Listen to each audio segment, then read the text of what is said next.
অনেক আলেমের মতে শবে বরাত বলতে কিছুই নেই, এই ব্যাপারে আপনার মতামত কি?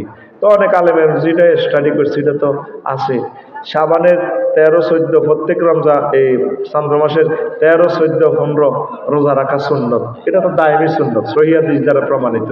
তো শবে বরাতের রোজা তো এমনি পড়ে, আর নইভাবে ওই রাতে কিছু আবাদত বন্দেগী এমনি করলে সারি যেত, কিন্তু শবে বরাতের এইভাবে এস্টাবলিশ করলে তো আমরা তো আটকিবেন। আপনি আবাদতটা কন্টিনিউ চালান, অসুবিধা নেই। সেহরি খেতে উঠলে তাহাজ্জুদ পড়িয়ে নেবেন, ইফতারি খাইবেন, এই তো। আপনারা আসল সুন্নত আইয়ামে বীজের রোজা রাখেন না, শবে বরাত আইলে লাগেন যুদ্ধ। এবার সামনে তো আইয়ে লাগে তরাবিল 8 টাকা না 20 টাকা, ঠিক নিও।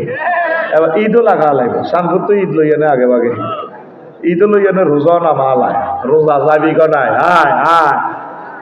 আল্লাহ নবী বলছে সুমু বেরুইয়াতি ওয়াফতিরু বেরুইয়াতি, চাঁদ দেখে রোজা থাকো, চাঁদ দেখে রোজা ভাঙো। এটা দাগি মাংস নিয়ে আরেকদিন বলে দেবো আমি ইনশাআল্লাহ।